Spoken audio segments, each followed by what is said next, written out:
मैं गल समाप्त करनी है भी रगरेटे बने कित्थों ते रगरेटियां दी अज माड़ी हालत क्यों आ।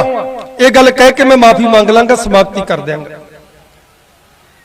हुण गुरु तेग बहादुर साहब जी महाराज दा अज भोग पिया है, दशहरा मनाया जा रहा है।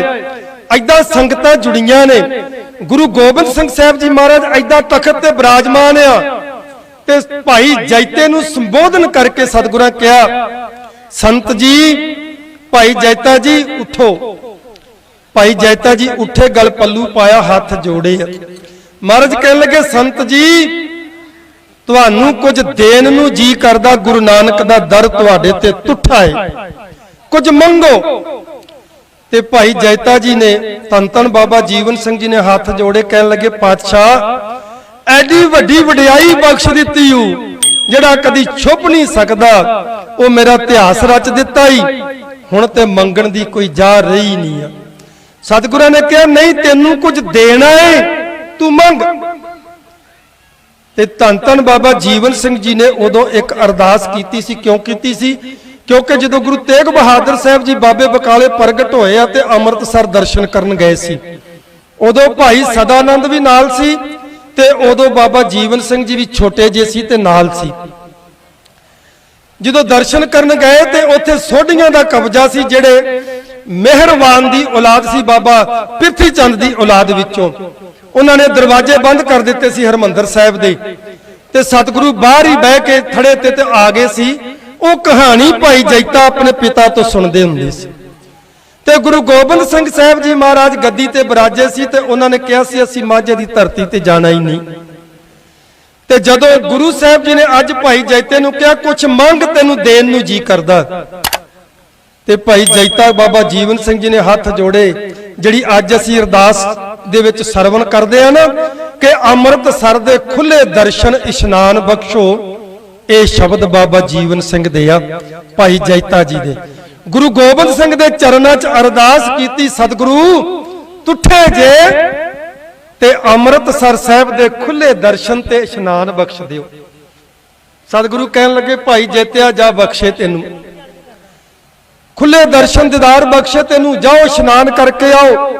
सतगुरु गुरु कलगीधर पातशाह ने 1100 रुपया भाई जैता जी नूं दिता।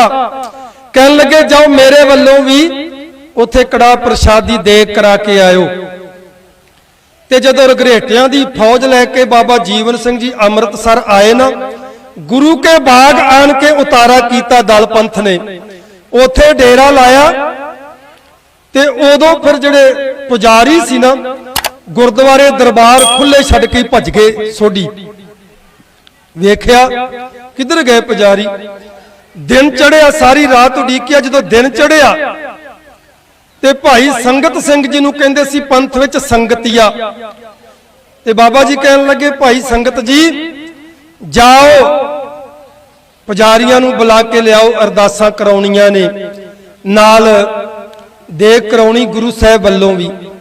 ते जदों भाई संगत सिंह जी सोढियां दे घरां विच उन्हां पुजारियां नूं बुलाउण वास्ते गए ना, ते उथे कुछ भी नहीं, घर खाली सारे।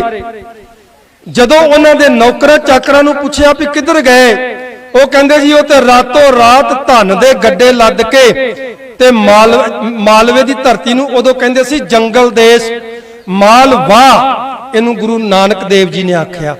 इनू इतिहास में जो पढ़ांगे ना, जंगल देश कहंदे आ। जंगल ही जंगल सी, आबादी कोई नहीं सी उधर। कहंदे जी वो तो जंगल देश नूं चले गए धन दौलत दे गड्डे भर के, क्योंकि पीढ़ी दर पीढ़ी वो गुरु घर की पूजा चुकते आउंदे सी, बहुत धन सी उन्हां दे कोल। ते मालवे च जाके उन्होंने जमीनां खरीद के ते जगीरां बनाईयां, पिंड वसाए। अज उधर गुरुसर, गुरु के गुरु जोधे, गुरु घाट, गुरु इदा करके पिंड उन्हां दे वसे सोढियां दे। अज भी जाके वेख सकते हो मालवे की धरती ते। जदों यह खबर बाबा जीवन सिंह नूं मिली, उन्होंने एक बेनती पत्र लिखा गुरु गोबिंद सिंह जी नूं कि महाराज इस तरह कीता पुजारियां ने ते गुरुद्वारे सुन्ने हो गए आ, दरबार जिहड़े ने। गुरु गोबिंद सिंह जी ने जदों खबर सुनी ते उन्होंने हुक्मनामा लिखिया बाबा जीवन सिंह नूं, कहन लगे संत जी रघरेटियां नूं मर्यादा समझा के ते गुरु घरां दी सेवा संभाल के फेर आयो। ये गुरु गोबिंद सिंह साहब जी महाराज दा हुक्म सी। ते थां पर थां ਬਾਬਾ ਜੀਵਨ ਸਿੰਘ ਜੀ ਨੇ ਰੰਗਰੇਟਿਆਂ ਨੂੰ ਦਰਬਾਰ ਸਾਹਿਬ ਦੀ ਸੇਵਾ ਸੰਭਾਲ ਦਿੱਤੀ ਤੇ ਉਥੋਂ ਚੱਲ ਕੇ ਵਾਪਸ ਗਏ। ਉਦੋਂ ਤੋਂ ਲੈ ਕੇ ਤੇ ਅਕਾਲੀ ਫੂਲਾ ਸਿੰਘ ਤੱਕ ਦਰਬਾਰ ਸਾਹਿਬ ਦੀ ਸੇਵਾ ਸੰਭਾਲ ਜਿਹੜੀ ਸੀ ਇਹ ਰੰਗਰੇਟਿਆਂ ਕੋਲ ਰਹੀ। ਜਦੋਂ ਅੰਗਰੇਜ਼ਾਂ ਦਾ ਰਾਜ ਹੋ ਗਿਆ, ਇਹਨਾਂ ਪੁਜਾਰੀਆਂ ਨੇ ਇੱਕ ਬੜੀ ਕੋਝੀ ਚਾਲ ਚੱਲੀ ਰੰਗਰੇਟਿਆਂ ਨੂੰ, ਕਿਉਂਕਿ ਈਸਾਈ ਧਰਮ ਦੇ ਵਿੱਚ ਨਾ ਸਿਰ ਢੱਕਣ ਦੀ ਪਾਬੰਦੀ ਆ ਤੇ ਨਾ ਜੋੜਾ ਲਾ ਕੇ ਆਉਣ ਦੀ ਮਨਾਹੀ ਆ। ਉਹਨਾਂ ਨੂੰ ਅੰਗਰੇਜ਼ ਅਫਸਰਾਂ ਨੂੰ ਇਹਦੇ ਬਾਰੇ ਮਰਿਆਦਾ ਦੇ ਕੁਝ ਪਤਾ ਨਹੀਂ ਸੀ। ਹਰਮੰਦਰ ਸਾਹਿਬ ਦੇ ਉਹ ਦਰਸ਼ਨ ਕਰਨ ਵਾਸਤੇ, ਧਿਆਨ ਵੇਖਣ ਵਾਸਤੇ ਤੇ 14-15 ਅੰਗਰੇਜ਼ ਅਫਸਰ ਜਿਹੜੇ ਸੀ ਨਾ ਉਹ ਆ ਗਏ ਦਰਬਾਰ। ਬਕਰਮਾ ਸਰੋਵਰ ਦੇ ਘੇਰੇ ਘੇਰੇ ਫਿਰੇ। ਉਸ ਟਾਈਮ ਉਹਨਾਂ ਨੂੰ ਇਹ ਦੱਸਣਾ ਚਾਹੀਦਾ ਸੀ ਵੀ ਸਿੱਖ ਮਰਿਆਦਾ ਐਦਾਂ ਹੈ, ਪਰ ਇਹ ਜਿਹੜੇ ਸੋਢੀ ਸੀ ਨਾ ਇਹ ਕਹਿਣ ਲੱਗੇ ਵੱਡੇ ਗੁਰੂ ਦੇ ਬੇਟੇ ਬਣੇ ਫਿਰਦੇ ਹੋ, ਆ ਬੇਅਦਬੀ ਹੋ ਗਈ, ਮਹਾਰਾਜ ਦੀ ਬੇਅਦਬੀ ਕਰਾਤੀ ਤੁਸੀਂ, ਜਰਾ ਜੋੜੇ ਪਾ ਕੇ ਟੋਪੀਆਂ ਪਾ ਕੇ ਇਹ ਆ ਗਏ ਨੇ ਮਹਾਰਾਜ ਦੇ ਬਕਰਮਾਂ ਦੇ ਵਿੱਚ। ਰੰਗਰੇਟੇ ਜੋਸ਼ ਵਿੱਚ ਆਏ, ਉਹ 14-15 ਅੰਗਰੇਜ਼ ਵੜ ਦਿੱਤੇ ਤੇ ਉਧਰ ਜਾ ਕੇ ਅੰਗਰੇਜ਼ਾਂ ਨੂੰ ਕਹਿੰਦੇ ਜਾਹਲ ਕੌਮ ਆ, ਜਦ ਤੱਕ ਇਹਨਾਂ ਨੂੰ ਤੁਸੀਂ ਇਸ ਕੌਮ ਨੂੰ ਖਤਮ ਨਾ ਕੀਤਾ ਤੁਸੀਂ ਪੰਜਾਬ ਤੇ ਰਾਜ ਨਹੀਂ ਕਰ ਸਕਦੇ। ਤੇ ਇਹ ਇਤਿਹਾਸ ਵੀ ਇਹ ਗਵਾਹ ਸੀ। ਮਜੀਠੀਏ ਸਰਦਾਰ, ਲੈਲਪੁਰੀਏ, ਸ਼ੇਖੂਪੁਰੀਏ, ਫਿਰ ਲਾਹੌਰੀਏ, ਇਹ ਸਾਰੇ ਸਰਦਾਰਾਂ ਨੇ ਅੰਗਰੇਜ਼ਾਂ ਨਾਲ ਸਮਝੌਤਾ ਕੀਤਾ ਸੀ। ਜਦੋਂ ਕੌਂਸਲ ਬਣੀ ਸੀ, ਅੰਗਰੇਜ਼ਾਂ ਨੇ ਬਣਾਈ ਸੀ, ਮਹਾਰਾਣੀ ਜਿੰਦਾਂ ਦੇ ਸਾਰੇ ਹੱਕ ਖੋਣ ਲੱਗੇ ਤੇ ਮੋਹਕਮ ਚੰਦ ਦਾ ਪੋਤਰਾ ਉਸ ਕੌਂਸਲ ਦਾ ਮੈਂਬਰ ਸੀ, ਉਹ ਬੋਲਿਆ ਵੀ ਇਹ ਜ਼ੁਲਮ ਆ। ਤੇ ਅੰਗਰੇਜ਼ ਅਫਸਰ ਨੇ ਕਿਹਾ ਸੀ ਇੰਨੇ ਸਰਦਾਰ ਬੈਠੇ, ਇਹ ਨਹੀਂ ਬੋਲਦੇ, ਤੂੰ ਬੋਲਦਾ ਹੈ, ਖਬਰਦਾਰ ਬੋਲਿਆ ਨੇ ਤੈਨੂੰ ਵੀ ਉਸੇ ਜਿੰਦਾ ਦੇ ਨਾਲ ਹੀ ਕਰ ਦੂੰਗਾ। ਉਹ ਵੀ ਚੁੱਪ ਕਰ ਗਿਆ ਸੀ।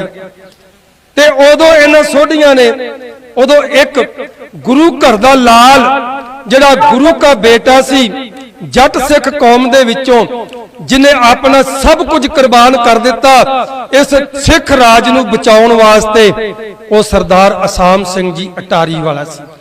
ਉਹਦੇ ਨਾਲ ਜਿਹੜੀ ਫੌਜ ਸੀ ਉਹ ਸਾਰੀ ਰੰਗਰੇਟਿਆਂ ਦੀ ਸੀ।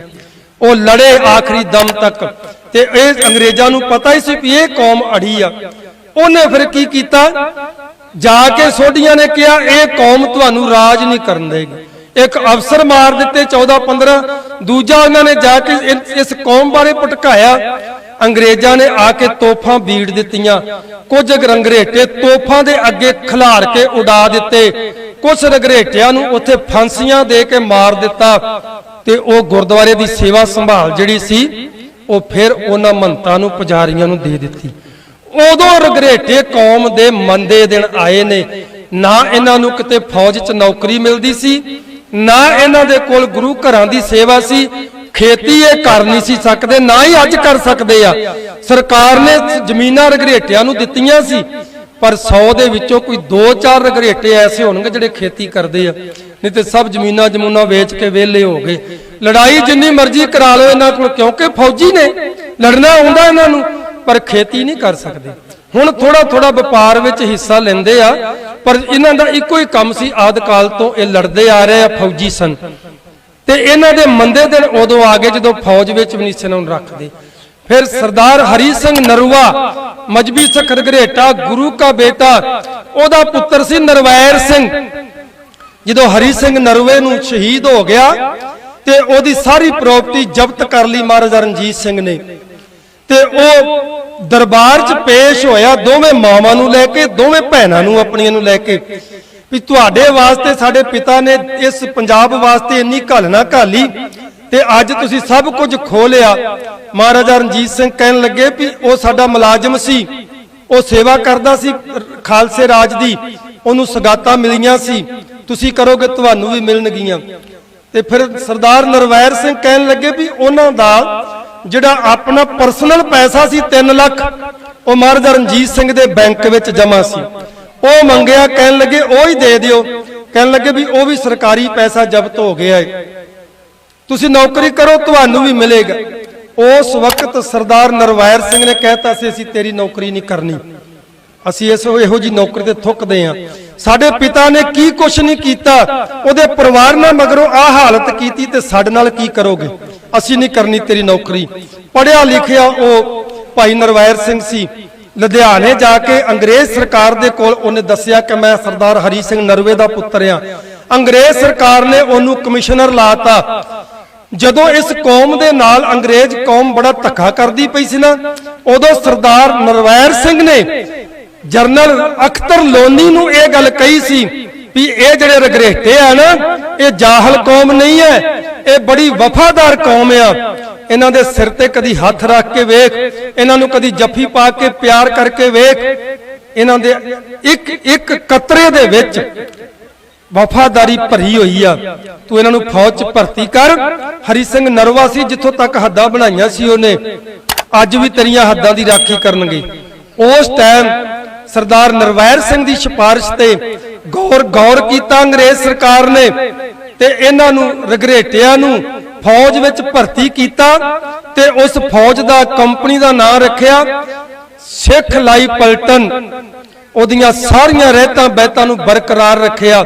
ਉਹ ਸਿੱਖ ਲਾਈ ਪਲਟਨ ਜਿਹੜੀ ਸੀ ਨਾ, ਉਹ ਫਿਰ ਫੌਜ ਦੇ ਵਿੱਚ ਆਈ ਤੇ ਥੋੜਾ ਥੋੜਾ ਇਸ ਕੌਮ ਦਾ ਫਿਰ ਸੁਧਾਰ ਹੋਣ ਲੱਗਾ। ਪਰ ਪੰਥ ਦੋਖੀ ਸਮੇਂ ਨਾਲ ਇਹਨੂੰ ਦਬਾਉਂਦੇ ਆਏ ਆ। ਹੁਣ ਉਹ ਸਮਾਂ ਆ ਗਿਆ ਏ ਕਿ ਵਿਗਿਆਪਨ ਜੋਗਿਆ, ਮੀਡੀਆ ਜੋਗਿਆ। ਹੁਣ ਮੇਰੀ ਜ਼ਬਾਨ ਤੇ ਭਾਵੇਂ ਦੱਬ ਦਿਓ, ਪਰ ਰਗਰੇਟਾ ਕੌਮ ਦੀ ਜ਼ਬਾਨ ਨਹੀਂ ਕੋਈ ਦੱਬ ਸਕਦਾ।